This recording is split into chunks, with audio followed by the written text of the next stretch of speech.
అసలు వదిన మీద ప్రేమ అందరికీ కనిపిస్తున్నాయి. అవును బావా, మీరెందుకిలా మారిపోయారో, ఎందుకిలా మాట్లాడుతున్నారో నాకు తెలియడం లేదు. కానీ మీ మాటల వల్ల అక్క మనసు ఎంత గాయపడుతుందో మీకు అర్థం కావట్లేదు బావా.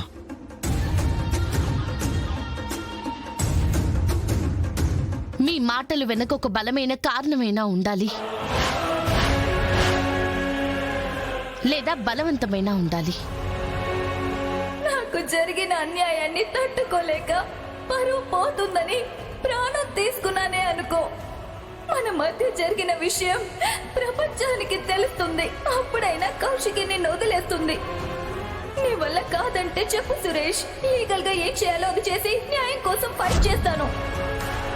ఏదైనా చెప్పండి అన్నయ్య, ఏదైనా సరే చూసుకుందాం. ఎంత కష్టమైనా సరే కలిసి నడుద్దాం. మీకేమైనా పిచ్చా? అతను మా అక్కతో కలిసి ఉండను అని చెప్తుంటే ఉండమని బ్రతిమలాడుతున్నారేంటి? ఎవరి బలవంతం మీద మళ్ళీ మా జీవితాల్లోకి రానవసరం లేదు. ఇలాంటి ముఖ్యమైన విషయాల్లో జోక్యం చేసుకోకని నీకెన్నిసార్లు చెప్పాలి? ఇది వాళ్ళిద్దరికి సంబంధించిన విషయం, వాళ్ళు చూసుకుంటారు. మీరు నోరు మూసుకునుంటే చాలు. నిర్ణయం వాళ్ళిద్దరిదే అయినా దాని ప్రభావం కుటుంబం మీద పడుతుంది నిషి. అలాంటప్పుడు మాట్లాడే అధికారం మాకు ఉంది. ప్లీజ్ జగదాత్రి, నాకు మాట్లాడాలని లేదు. సంతకం పెట్టేస్తే నేను వెళ్ళిపోతాను. అన్నయ్య, అది కాదన్నయ్య. ఆగు జగదాత్రి, ఆగు జగదాత్రి, ఆగు జగదాత్రి. నువ్వెవరిని అడగాల్సిన అవసరం లేదు. వదినా, ప్లీజ్ వదినా, నేను అన్నయ్యతో మాట్లాడతాను. అన్నయ్య నిర్ణయం వెనక ఒక కారణం ఉంది. అది కనుక్కుంటే ఈ సమస్యకి పరిష్కారం అయిపోతుంది.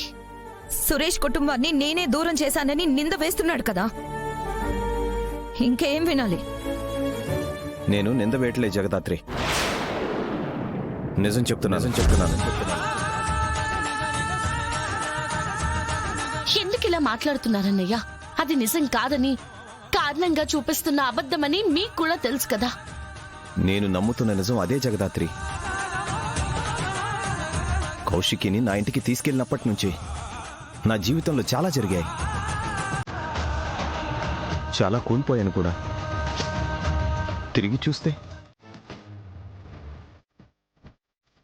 దివ్యాంక, మా నిషి ఆరోగ్యరీత్యా నువ్వు కొంచెం తక్కువ మాట్లాడు. సరే కౌశికి, కారణం చెప్తే ఒప్పుకుంటావా? సరే, విడాకుల నోటీస్ మీద సంతకం పెట్టడానికి రెడీగా ఉండు నువ్వు. పద సురేష్, పద పద పద.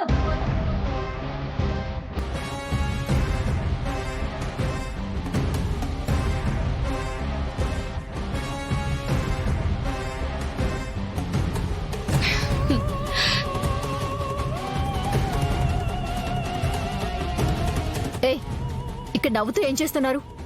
వెళ్ళి ఇల్లంతా క్లీన్ చేయండి. క్లీన్ చేయాలా? ఇప్పుడెందుకు?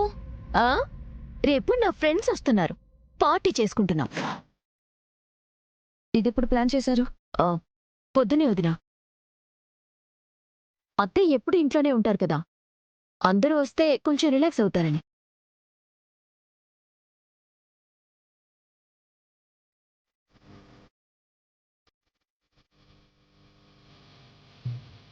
ఏంటే ఇంకా ఇక్కడే ఉన్నావు?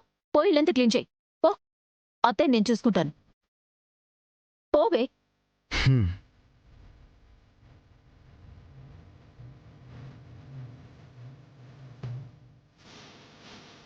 చెప్తాను నీ పని. నా ఫ్రెండ్స్ వస్తారుగా, చెప్తా.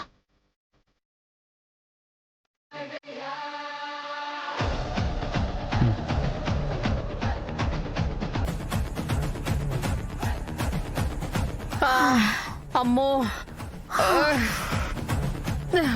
అయ్యో బాబోయ్, అమ్మా.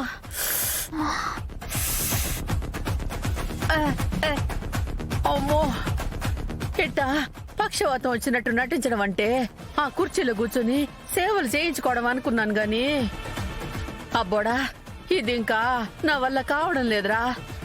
ఇంట్లో ఉన్న ప్రతి ఒక్కరూ నాతో ఆటలాడుకుంటా ఉండారు. కూర్చున్న మీకే అలా ఉంటే మిమ్మల్ని నెట్టి నెట్టి నిజంగా నా చేతులు కూడా పడిపోతున్నాయి అత్తయ్య. ఆ, అబ్బా, ఆ జగదాత్రి ముందు మీకు సేవలు కూడా చేయాలి. ఆ అమ్మిని కష్టపెడదామని వేసిన ప్లాను తిరిగి మన మీదకే చుట్టుకునేటట్టుంది. కరెక్ట్ గా చెప్పారత్తయ్య. మనం దానికి పనిష్మెంట్ ఇస్తున్నాం అనుకుని మనకి మనమే పనిష్మెంట్ ఇచ్చుకున్నాం. ఆ,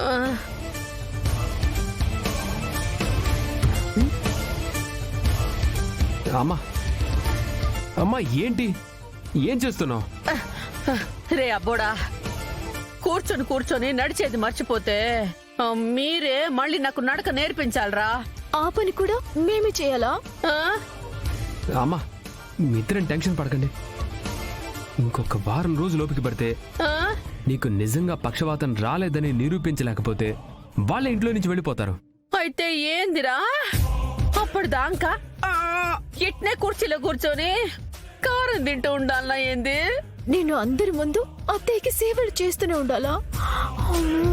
అమ్మా నిషి ఒక్క వారం ఓపిక పట్టమని చెప్తున్నాను కదా.